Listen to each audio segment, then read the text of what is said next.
In 2020, something didn't add up. When fear replaced common sense and critical thinking, and protocols stopped matching what we were seeing, a lot of us started asking questions. And once you start digging, once you start researching, you can't unsee it. Welcome to Nurses Out Loud. I'm Jodi O'Malley, ER nurse and nursing ethics educator. And this is where we talk truth, patient rights, and real-world healthcare so you can make informed decisions and advocate with confidence. If you've been looking for your people, here we are. If this resonates, if you find yourself nodding along, please like, follow, and share this show with at least one person who needs it.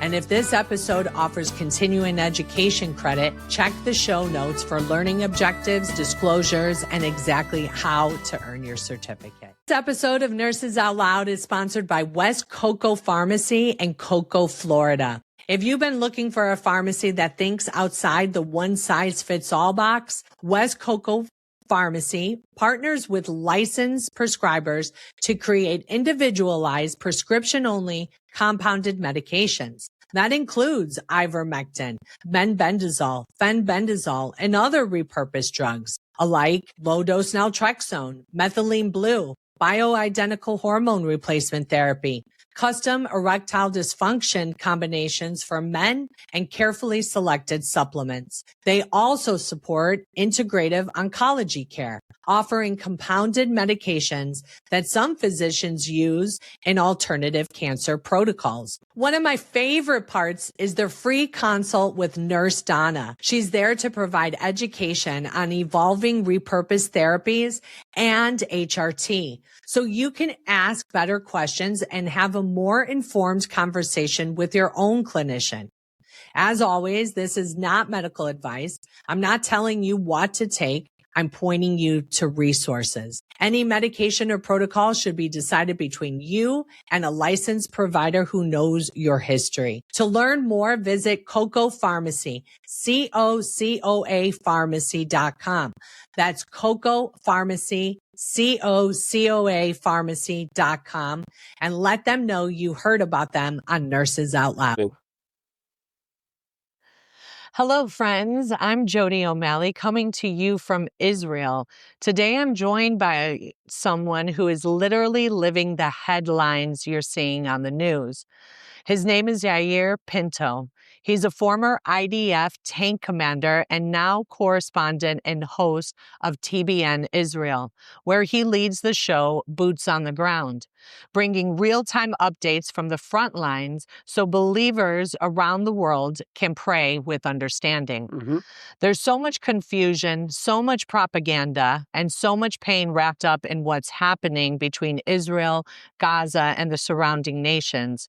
My heart as a nurse and whistleblower is to get past the noise and hear from people who are actually here, walking this out in real time.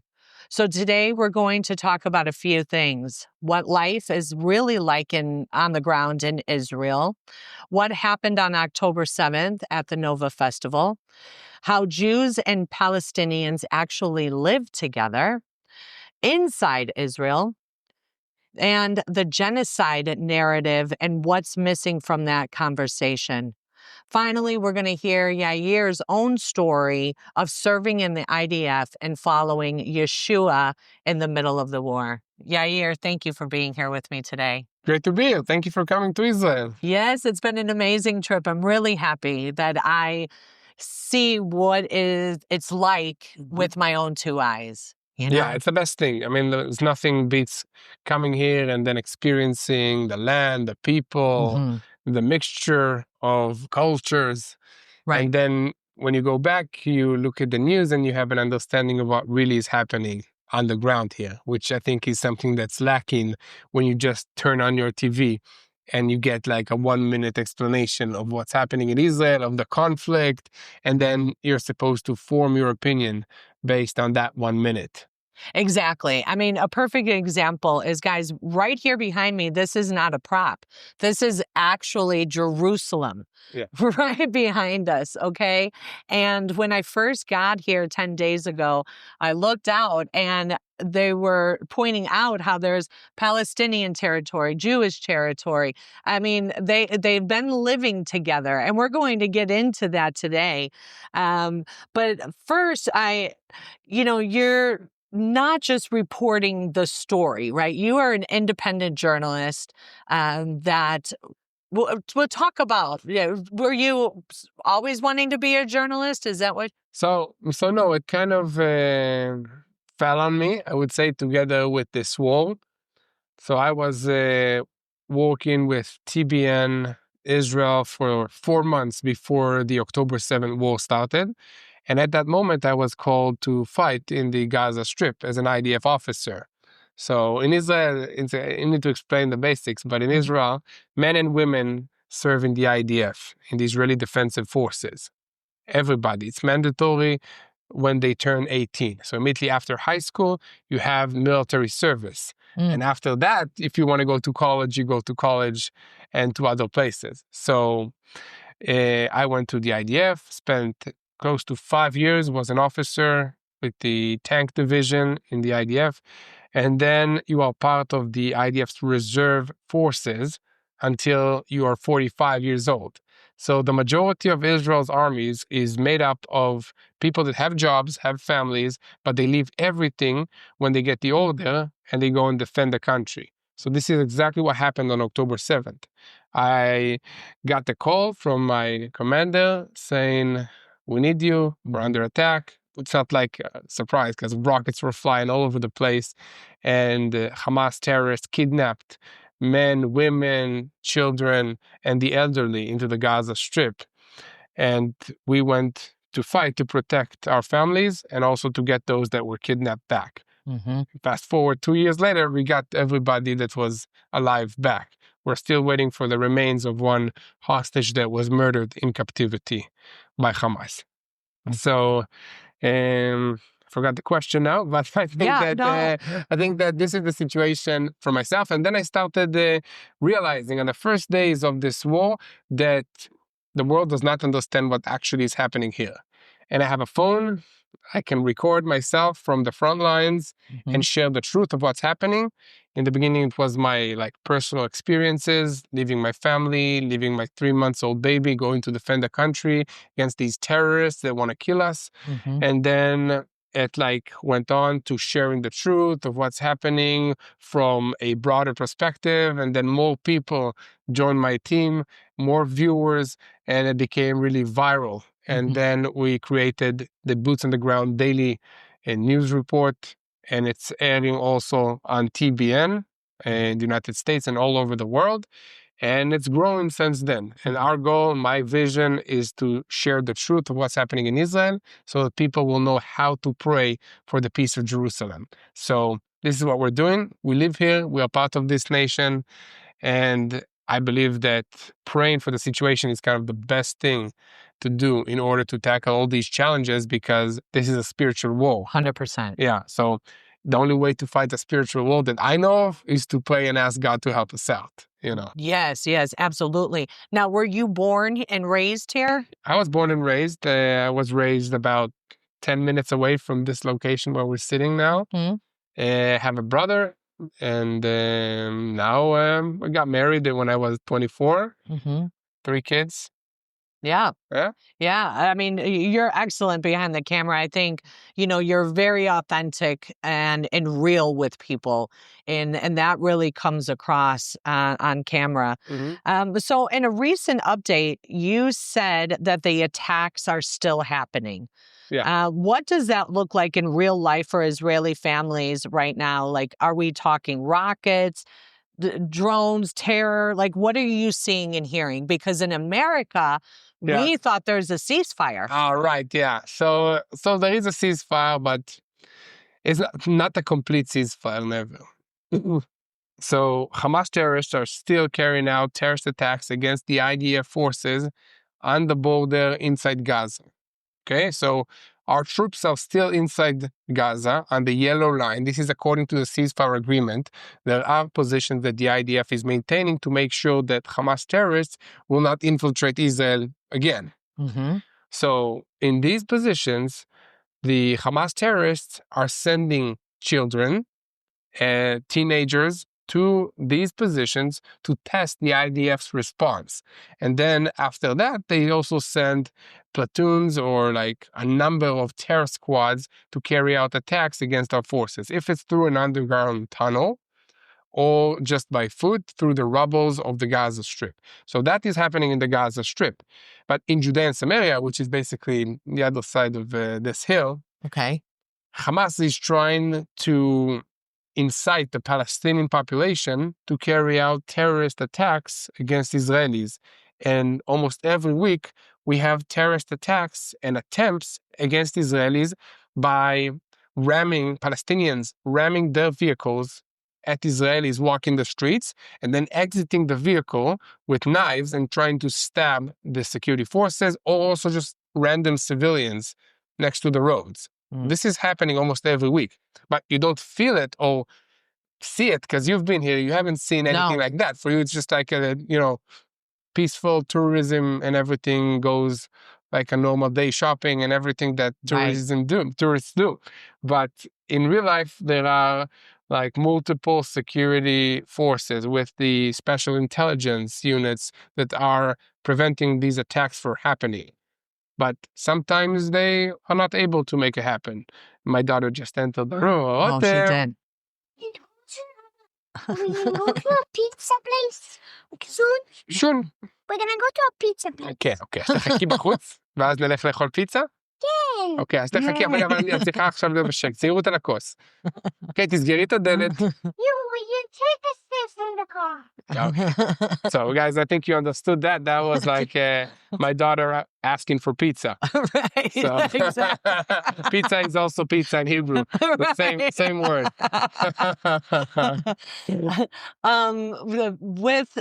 Okay, let's talk about that a little bit because Americans, they think it's Palestinian versus Israeli, okay, versus Jew. And it's not so much really. I mean, you have lived amongst Palestinians your whole life. So it needs to be explained, okay? Israel, as a nation, has Jews, has Arabs. Mhm. Some of them are Muslims, some of them are Christians. And then we have also non-Jews Christians or non-Jews people that live here and came, they are Israelis, but they are not Jews or Christians. So we have all kinds of people like the United States of America. Yeah. So within Israel, all the citizens receive equal rights. You have Arab and Muslim judges. You have Arab and Muslim doctors. You have Arabs and Muslims in the IDF. I had officers with me in officer course that are Muslims in the Israeli Defensive Forces. So everybody gets the same equal rights within Israel. And then you have the Gaza Strip, for example, which is not part of Israel. It's run by the Hamas terrorist organization. The Palestinian people voted for this terrorist organization to lead them. And since then, all they've been doing is carrying out and planning terrorist attacks against Israel. This is the war that we are facing now. So Gaza is really Palestine. There is no Palestine. Let's start with that. Okay. There is no official land called Palestine. And you can also ask, when was it established? Who's the leader of Palestine? I mean, ask these random questions and you get the answer, which, no, there is no Palestine. So okay, maybe there will be, but at the moment, there is no Palestinian nation. You have Hamas, a terrorist organization, leading the Palestinian people in the Gaza Strip, okay? Which hopefully will be dismantled and we find them a better government together with the United States of America as part of the ceasefire agreement. This is plan B of the ceasefire agreement. Finding a different leadership for the Palestinian people in the Gaza Strip. Someone who's not a terrorist organization that wants to destroy Israel, the Jewish people, and the United States of America. I think it's a nice goal, also for the Palestinians. So that's to say that. in Judea and Samaria, you have the Palestinian Authority. Okay, Palestinian Authority is in charge of some of the aspects of the Palestinian people in Judea and Samaria. Okay, not Israel. So they have that also in the, it's called West Bank, you know. Mm-hmm. So this is the situation underground. The Palestinians have certain status in the United Nations, and some nations recognize the Palestinian state, but not all of them, and not the United States of America. Okay. So this is one of the conditions for having I don't know how to call it, like maybe a two-state solution or other stuff that are not feasible. People tried it for many years, never happened. But it almost feels like there's already a two-state solution How here. does it feel like? You've been here. Or one-state solution, I guess it is, with the Palestinians and the Jews and everybody living amongst each other. Oh, yeah. In Israel. Like, because No, let me explain. Yeah. In Israel, Okay. Muslims and Jews live together. Mm-hmm. Jews and Christians live together. Freedom of rights, freedom to worship whatever God they want. Mm-hmm. Only in Israel. This doesn't happen in the Gaza Strip. Since Israel left the Gaza Strip, there is not a single Jew in Gaza. There were 250 Jews, but they were hostages in tunnels underneath the Gaza Strip. So the only place that gives freedom of worship, freedom to worship whatever God, whatever religion you want, in the Middle East is Israel. Mm-hmm. Period. That's it. When you walk here, you see the liberties that Israel is giving everybody in this land. Palestinian people do not give that to anybody else, not to Christians or not to Jews, specifically not to Jews. Specifically, yes. Now, when you say Judea and Samaria, how far is that from here? 10 minutes. Okay, see, now Americans, we look at it as it's another country, but it's not. It's like cities like Brooklyn, Manhattan, you know what I mean? And so that's also a very important perspective, is that the close proximity of these different places are very close. And okay, so I was talking with somebody yesterday, a very brilliant young man, and he was talking to me about the Gaza Strip. And he said, so there were Palestinians there, and he said in the news, it is represented as these were peaceful people that were in this strip. And he said, but that's not true. It is Hamas that is running it. And he said, and also that there's a lot of sex trafficking and violence against women that happen there. And that the reason, because I asked him, I said, well, I remember when Israel said, get everyone out because we're going to bomb it. Why didn't they leave? And he said, they can't leave because they're afraid. And I mean, if you put that into perspective, you know, so many people say, oh, well, I would do it. Yeah, if you had a whole bunch of people, but they can't even talk amongst themselves freely to try to organize a way to get out. On top of that, he said they don't educate the children.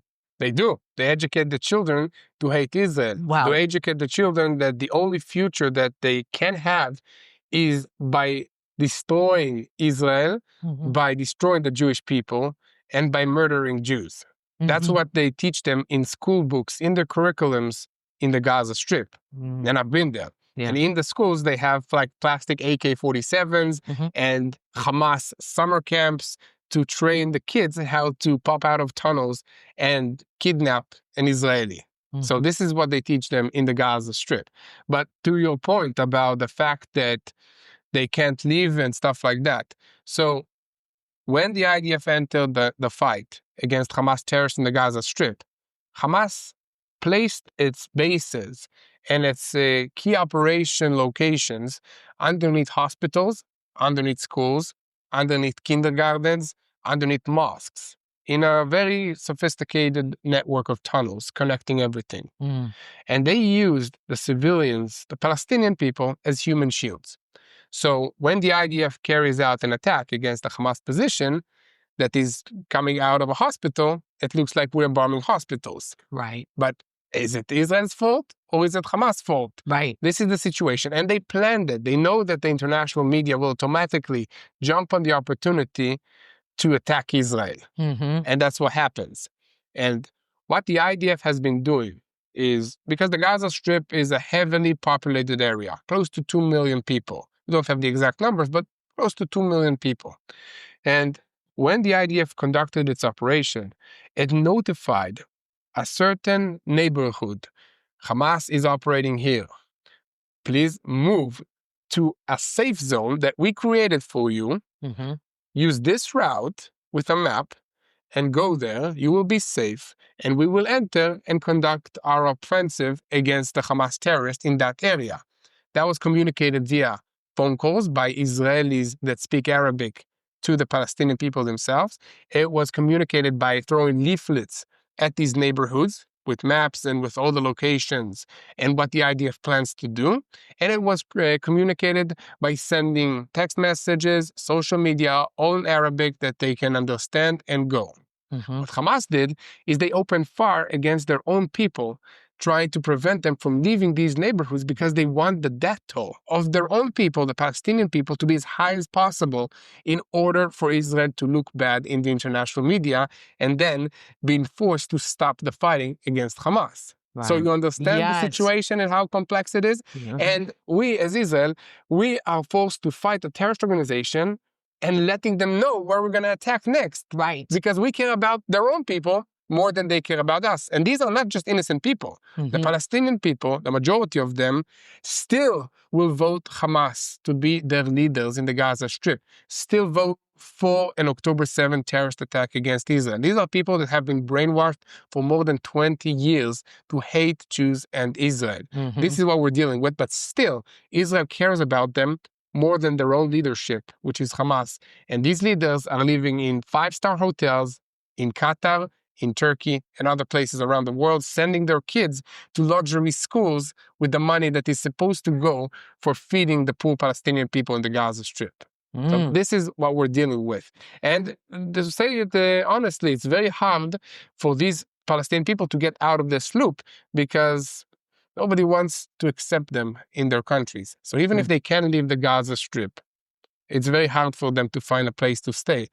Because the Palestinian people, for generations, all they created for the nations that hosted them was terrorism. Yeah. And this mentality of victimization and not produced anything positive and good. Right. Yeah. And if that's their education and they know, like, you know, to kill the Jew, talk about if they have a suicide mission.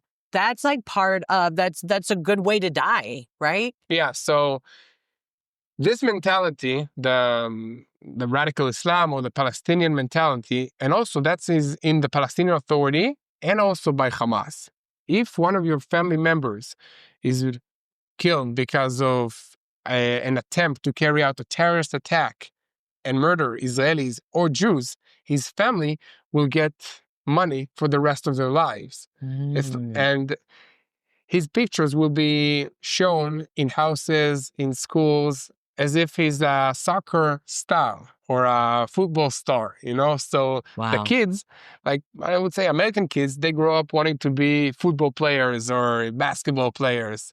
And the Palestinian kids grow up wanting to be terrorists, wanting to be suicide bombers. That's like the highest of the food chain of like their expectation as they grow up, is to be a terrorist and kill Israelis and Jews. And this is a very, very tough situation to get out of. You need like a whole generation or 2 generations of good education without this anti-Israel hatred, demonic education that teaches the kids that they need to be martyrs or to sacrifice their lives to kill Israelis or Westerners or Christians or anybody else that's anti-Islam. Gays, lesbians, all of it, right? Like they don't agree with that. Yeah, exactly. But we have here in America, in the universities, people saying free Palestine, and they are protesting, not even knowing what they're actually voting for. Yeah, they don't know what Hamas stands for. They don't know what the majority of the Palestinians stand for. Like one of the most, weird groups that I have seen in this war are like Queers for Palestine. Yeah.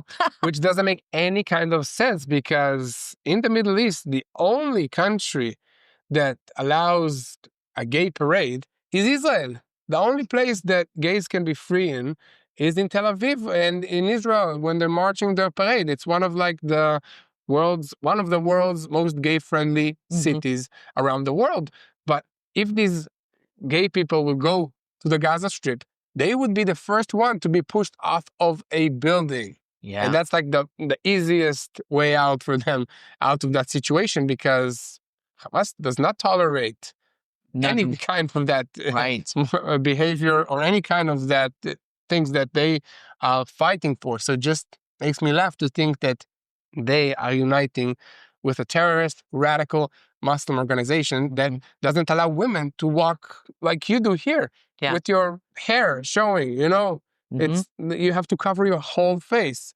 This is the situation in the Gaza Strip. This is not a liberal place to be in. Right. So, right. But again, this is a spiritual war, and everybody's uniting against Israel. Against God, basically. Against God. So just, okay, so before this happened, before the attack on Israel on October 7th, 2023, the Gaza Strip was under Palestinian authority. Under Hamas. Under Hamas, sorry, with Palestinians living there.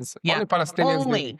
Because Israel opened up the border freely for them to come and work over the border, correct? But you could not go into Gaza. Is that correct? Exactly. Yeah. So Palestinians would come to work in Israel. Also, in my community where I live, before October 7 took place.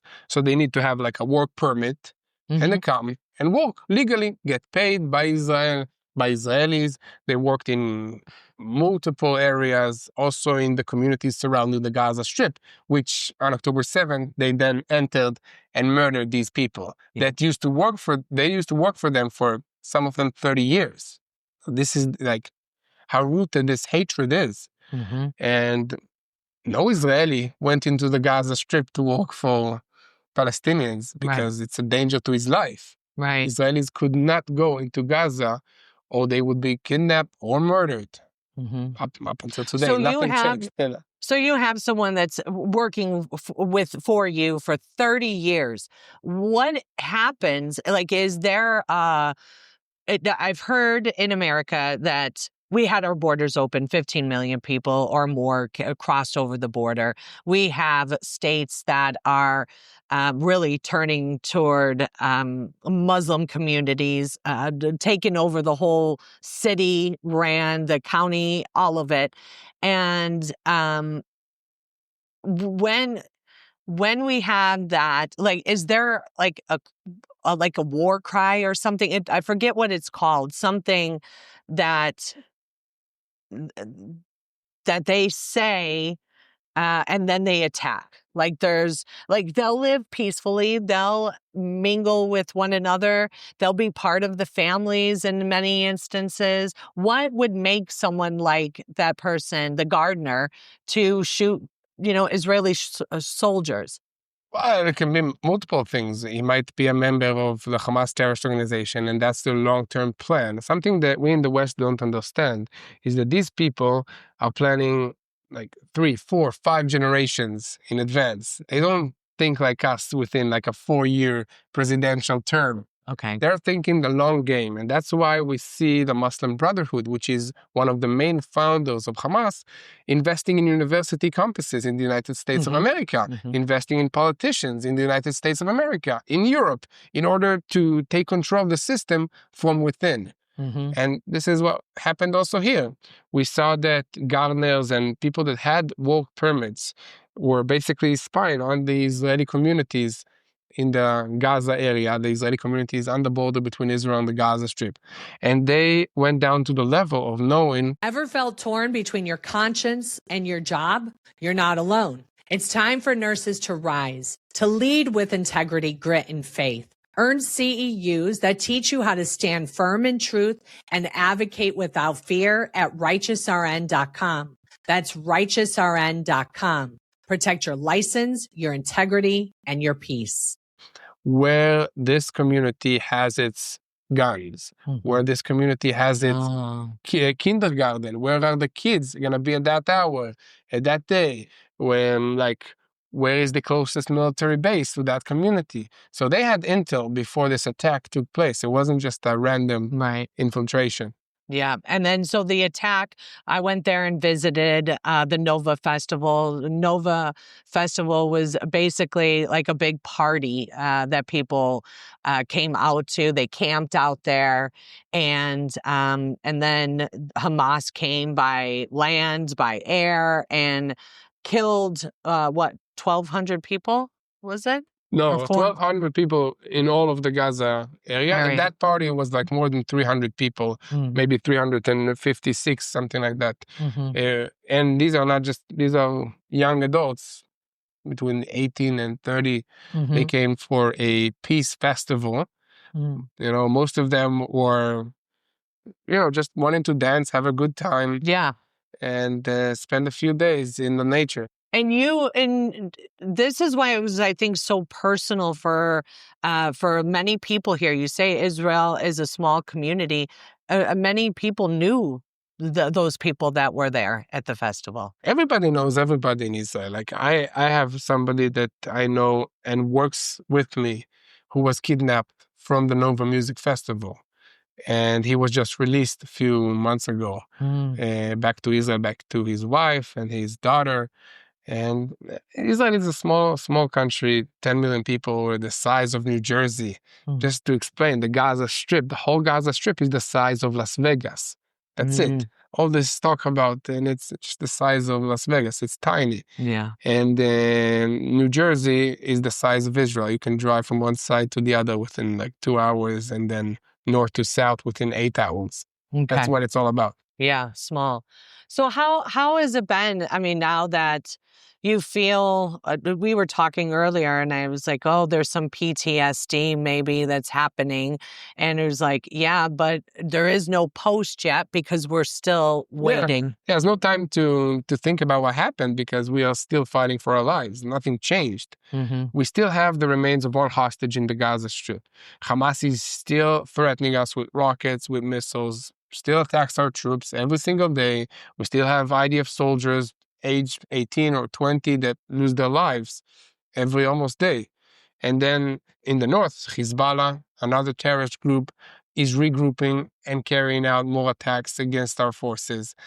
Iran is threatening to carry out more ballistic rocket attack against us. And the Houthis in Yemen also want to launch attacks, rockets against merchant ships that are belonging to Israel or just in general, Yeah. So we don't have time for post-trauma. We're still in the trauma. Right. So, but it will have an effect because my kids went to a bomb shelter 3 times every week for 2 years. Yep. So Right. it has a big effect, of course. Yeah, I mean, we talk about this. We're very connected. You are a Jew that believes in Jesus. They call it messianic. There's not very many people out here that are. But for me, growing up in the church, I was always taught to pray for Israel and to recognize the signs of the times. I am a believer that believes in end-time prophecy. I believe that Yeshua will return to the Mount of Olives, set up his kingdom. I believe that there will be a temple built and the Antichrist will come and set it, they call it the abomination of desolation. And then Armageddon will happen. I mean, this is where it'll happen, right? And for me, as a believer, I was a whistleblower, but the way that the Lord gave me the discernment to know what was going to happen with COVID is the same that I feel with the Jewish people in the land of Israel. And that's why I'm here and that's why I'm talking about it, because it is very biblical. So what would you say, having said all that, to the people out there that is saying that the Jews that are living here now are not the Jews of the Bible? Well, first of all, I would say read your Bible and learn some history, because the Jewish people and the people of Israel were scattered all across the nations. And the plan of the enemy was to destroy these people, destroy this language, the language that we speak, Hebrew, which is the same language that Jesus spoke back then. And after 2,000 years of being scattered all across the nations, God brought us back in 1948 to the modern state of Israel. Same people, same language, same belief in the Bible, and same purpose, same promises that God gave Abram exist and still need to be fulfilled with us here, being the people of Israel. So it's just fulfillment of God's promises. Yeah. So I don't know if you want to dispute that, you can, but you can try whatever you want, but you need to really try very hard not to see God's faithfulness. Right. And like same name, same language, same culture, same people coming back from multiple nations to this same geographical location, which is Israel with the capital of Jerusalem. Let me ask you, what's harder to do? What's harder to do? Is it to pick up a rock from one place, put it somewhere else, and then replacing it at the exact same location? One rock, not so hard. But what happens if you take your hand filled with sand, throw it to the sky, and then try to collect all these pieces and put them at exactly where they were before? Yeah. It's impossible. Right. That's the miracle of the rebirth of the state of Israel. And only God can make such a miracle happen. That's right. After 2,000 years. After 2,000 years. And in the Bible, it does say that that Israel will be a nation. Soon we're going to take you to that and that the nation will be reborn in a day. And it was literally. So, okay, you mentioned recently that President Trump might move to a plan B and that the U.S. is putting pressure on Israel. From what you understand, what is plan B, practically speaking, and what kind of pressure is Israel feeling from its allies right now? So, first of all, plan A was not fulfilled yet. Like phase A of the ceasefire agreement meant returning all the hostages, deceased and alive, within 72 hours. Well, since then, we had a few months passing, and there is still the remain of one deceased hostage in the Gaza Strip that Hamas is taking its time delivering it to the family members back in Israel. So that's a big, big issue for Israel because they didn't fulfill the first stage of this deal. And then the majority of phase B is to dismantle Hamas of its weapons, okay? To bring an international force into the Gaza Strip that is composed out of multiple soldiers from different Arab nations around the world, like Indonesia, and Turkey wants to be part of that, and other nations. And then there will be the reconstruction period that will start. This is like many years of reconstruction needed in the Gaza Strip. And then there is the turning Gaza into a high-tech hub with AI technology, with a seaport, with an airport, with an option to be an economic prosperity place for the world and to have a future for the Palestinian people. But all of this will only happen if Hamas, a terrorist organization, will disarm of its weapons and will give up its control of the people, which they clearly say that they will never do that. Right. Okay, even after signing the peace agreement. So this is where we're at. Israel will not move on to the stage B before Hamas give up their weapons and before they return the remains of the hostage. Yeah. Okay? So this is like the major issue between moving to stage B. But Trump and his administration, they want to see and show the world that there is success. So they want to pressure Israel to move to stage B without Hamas being dismantled, without the remains of the hostage back with his family in Israel. Which is a big, very big issue for us. That a huge issue. I mean, and Hamas is it's not just, okay, there's, say, 1 million of them, right? Let's kill them all and it's gone. It's an ideology that has been bred for the last 20 years. Yeah. So how do you destroy something like that? Pray. So first of all, it's a spiritual war you need to play, but you need to educate the Palestinian people. But it will be very hard to do that to this generation. It will be to the next generation, maybe to the one after that, to educate them for coexistence, for living side by side with the people of Israel. Not to murder us is the ultimate goal, to have a future of cooperation. And that's why it's so hard. So Yeah. I don't know if that will be like a solution, but Trump suggested it before, but that's also a very hard issue, is like to relocate the Palestinian people to different places around the world so that they can have a future without Hamas dictating their lives and terrorism moving every step of their intention and future. Right. I mean, it's kind of like when, Hitler, when Hitler and was dismantled, I guess they took all of the Nazis and put them in really key areas, like in the United States and everywhere. I mean, people don't want those kind of ideologies and belief systems. So it really is complicated. I know you said when we talked that this is something you've grown up with. Right? You have lived amongst the Palestinians in schools and everything, worked together, or, went to school together. And you would talk to me about, a bus that got blown up, a school bus. Like, talk to us about that a little bit. Yeah, so just to explain the hatred, it's been since I was born. I mean, in the early ages when I was, I don't know, 15, going to school on a school bus. It was before Israel built like the security fence between us and some Palestinian villages that were hostile to Israel. Mm-hmm. And back then, everything was open. There was like no difference between the Palestinian villages and the Israeli villages. And what happened back then was multiple suicide bombing attacks on school buses. Just buses that I went on every day to go to school exploded. Mm-hmm. I had classmates that lost their lives in these explosions of terrorism in the buses. Also, pizza places exploded in the middle of town where you went.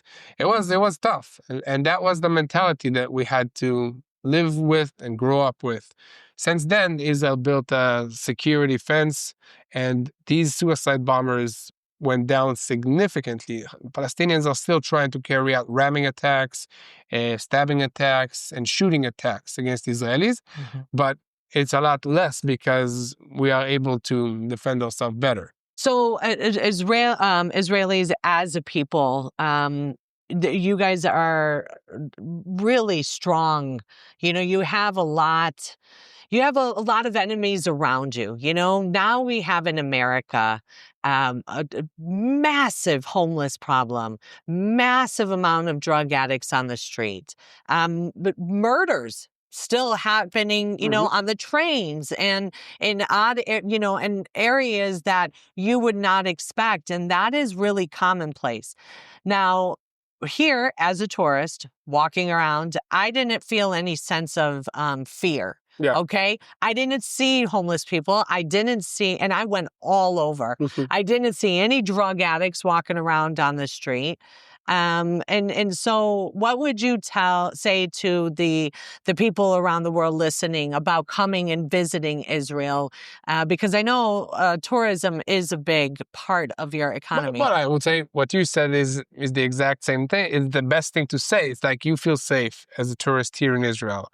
Israel is very, very good in defending itself. And I would say now is the best time to come to Israel because we have proven again and again that we have the best defensive systems. Yeah. If it's against rockets, we have won against most of the enemies that launch attacks against us. Hamas has been defeated. It's not been destroyed, but it's defeated significantly. Hezbollah, same thing. Iran, same thing. So Israel is now safer than ever because we've defeated our enemies. They're still there. They're still trying to regroup and launch attacks against us. But when you walk in Jerusalem, you cannot feel that that a war took place here. Restaurants are packed with people. Right. Shopping centers. Yeah, tour buses. I see tour buses. Yeah, my kids are now like they're in the streets and no fear. Like yeah, it's safe in that aspect. It's really safe for sure. All right. And let's close this out. A lot of my listeners are believers in Yeshua and they love Israel. Okay. Good. Yes. But they don't always get to hear from Israeli believers in Yeshua. Would you share a bit about your own story and how you came to faith in Yeshua and how following him has shaped your walk through all of this? Okay. Yeah, sure. Definitely. So in Israel, the number of Jews who believe in Jesus is very small. I mean, you have like, it's what, 0.001% of the population. So growing up, I was always the only follower of Jesus in my school, the only follower of Jesus in my basketball team. And then joining the army, my mother had one prayer.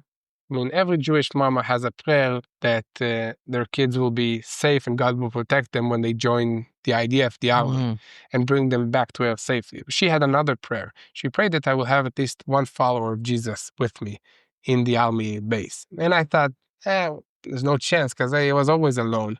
What are the chances of me having another friend that also follows Jesus in my base?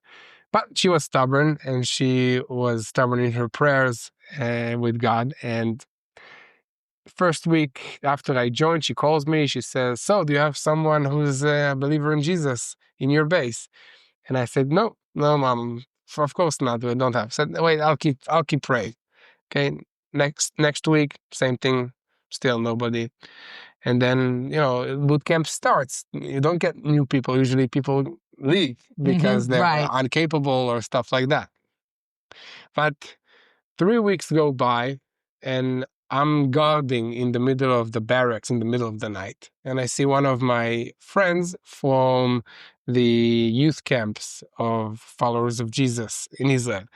And I said, "What are you doing here?" He says, "I was just transferred here." And what I love about God is that when he makes a miracle, he makes sure that you know it's him. Because he was placed, the army is a big place. And out of all the divisions and all the companies and all the platoons, he was placed in my division, in my platoon, in my room, in the bunk bed above me that was empty. So that's an answer to a mother's prayer for you. And I would say that was kind of my turning point in following Jesus. And in the IDF, I was not afraid of my faith, not ashamed of it. And very fast, I became the only believer of Jesus. And in Israel, you can be the only person that people around you ever knew that believes in Jesus. Yeah. So that's kind of a big responsibility. It is. It is. But God blessed me. And then fast forward in this war, I mean, I've been inside the Gaza Strip. It's a scary place. And when I was called into Gaza, I stopped my car and I said, "God, if this is from you, please give me peace and let me be happy as I am entering this very dangerous place." And he did. I was in Gaza. I was smiling. I was not afraid. And this is the most terrible place on earth. Terror tunnels everywhere you step, bombs, booby traps, snipers from rooftops. And God was with me. And he used me also not just to create the news and to share what's happening in Israel. He used me also to share and to witness to my fellow soldiers that they're not alone, that there are millions of Bible-believing Christians that are praying for them. Yeah. And they didn't know that. They thought that the whole world is against us because that's what you saw in the main news outlets and everywhere. Yeah. So God worked, he's working. I also saw multiple miracles of rockets not exploding, landing next to an IDF soldier unit. Wow. And soldiers sleeping where they shouldn't have slept, and then a tank almost running over them. Like all of these stuff that when you have like such a mess as war and a big army mobilizing, I've seen so many miracles happening that our troops did not lose their lives. Yeah. Okay, closing up, last question. I have been able to testify to 2 Jews while I was here. One on the tour group with the Israeli Ministry of Tourism, and another one just last night at the hostel. Sat there and talked with him for 2.5 hours. And at the end of it, both of them basically said, I've never met a Christian like you. You changed the way I look at the Lord. So as, a believer and knowing what the Jews, they know that the Christians love them, but how best could a Christian witness to a Jew? Well, I would say the best thing would be, first of all, to be a good example of Jesus. So you need to be loving, caring to everybody around you, Mm-hmm. And what I like to say is that nobody can convince anybody to believe in Jesus, to believe in God. Yeah. It has to be a supernatural intervention. Like God need to reveal himself Yeah. to a person for that person to believe in God. Mm-hmm. It's the only way. But God opens doors. It gives us opportunities to share stories, to share faithfulness of God, to be kind to other people. Mm-hmm. And then these people will ask you, why are you doing this? Why are you in Israel now? Why did you come to Israel now during the war? Yeah. And it's because we want to stand with the Jewish people, because God is faithful to you. And because of that, he's faithful to each and every one of us around the world. God doesn't change. God doesn't change his promises. Right. I mean, his promises are forever. Yeah. I wouldn't want to serve a God that changes his mind every other day or every other generation. Yeah. And Israel is proof that God is faithful, is proof that God is performing biblical level miracles today, modern days, which is also cool because it means that God is doing amazing things now and not just in the time of Moses in the Bible. Right. Every day now. The fact that Israel still exists is a miracle. Yeah. And all of us around the world need to look at Israel and be encouraged that our God is faithful. Yeah. And pray for the Jewish people, for God to reveal himself to them. Yeah. And then to show love. I mean, you can't force anybody to believe in anything that they do not want. And also, it's not our job to force or to convince. You can't debate a Jew into believing in Jesus. No. But you can love him, unconditionally to the fact that it says, why do these Christians love me so much? I don't get it. I mean, I didn't do anything good for them, but they still love me. So it must be something from God. This war taught us that there is supernatural hate of Israel, but there's also supernatural love that only comes from God. Yeah. And if we show the people of Israel this love, that's where God can act in their hearts. That's great. Thank you so much. I appreciate Thank you so much for coming. Thank you for listening to Nurses Out Loud. Nurses are called by our code of ethics to keep learning, do the research, and lead with moral courage and integrity, especially as healthcare changes. Keep doing the next right thing, especially when it's hard.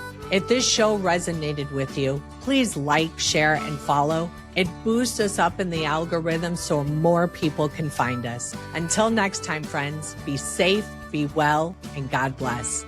And if this episode offers continuing education credit, check the show notes for the learning objectives, disclosures, and exactly how to earn your certificate.